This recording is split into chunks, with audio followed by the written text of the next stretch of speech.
I've never seen something look so beautiful. Thank you guys for sticking around so we can get a yield on this piece. Let's do this.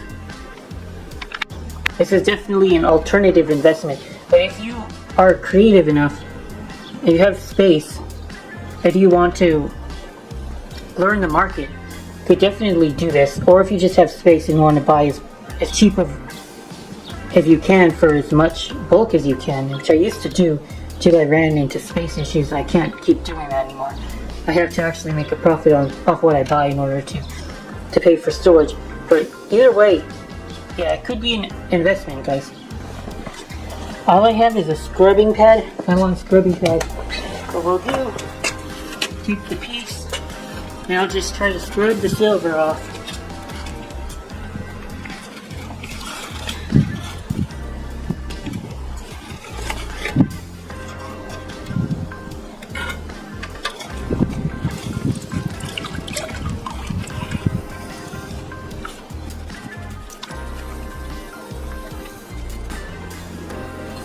I hope the silver doesn't get captured in the pad and it's impossible to get off. I didn't think of this possibility.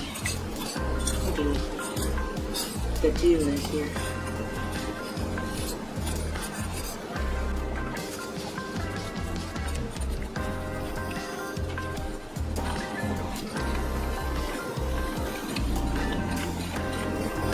The silver is definitely coming off onto the nylon pad, but the scrubber, the problem might be that I just captured the silver in the scrubber and I'm not going to be able to get rid of it again. Let's go see about that. Oh, that's on. Cool.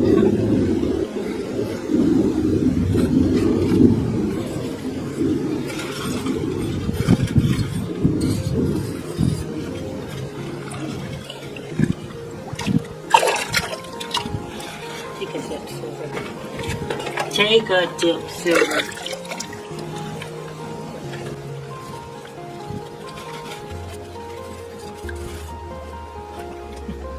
Now we need a clean dish. Yeah, we need a clean dish or something. Clean this out. Yeah, it's filthy.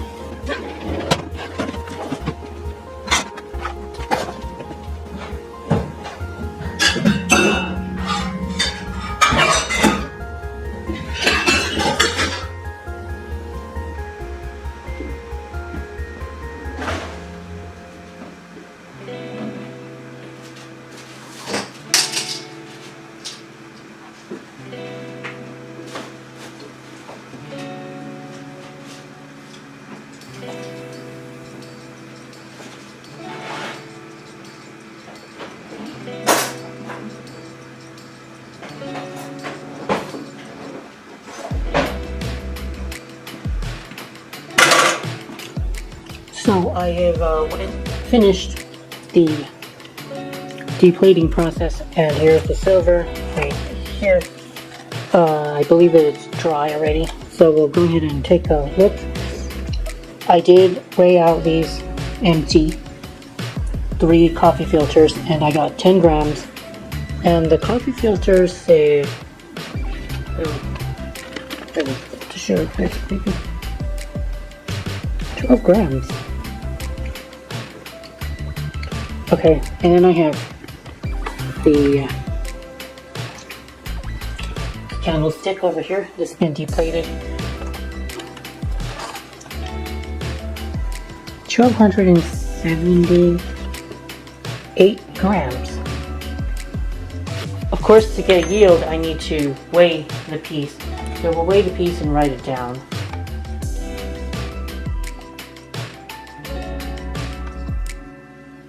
And this weighs 1,278 grams. Currently, 1,278 grams. Alright, let's go. So, what I got is 2 grams of silver off my candlesticks. Okay. I can kind of tell, I think there's still some silver left on the piece, so my method doesn't take the silver off 100%. Number 2, it's quite probable that I didn't have all the silver on this piece. A lot of it was wearing off. But all in all, that being said, 2 grams, let's see, what is that? 1278, here. 2 divided by 1278 times 100 is 0.16% yield. Now another thing about this is that this scale is not accurate to maybe like 5 grams or so. So it's quite possible that I could have up to 6 to 7 grams of silver in here. Well, this is a part of the video where I would lie somehow and make it seem like I didn't completely waste my time. But unfortunately, I'm not that kind of channel. I don't do clickbait. I do dry and informative shit, even if no one's interested. So, that being said, that gives me another data point to go off of, where my opinion is that quadruple plated pieces were certainly not plated any more thick than other plated pieces, and it seems to be mostly an early instance of advertising, and that seems to be all it is. Kind of gives me credence, because I've gotten a butter dish with about 1% yield, and this one barely got me any yield at all.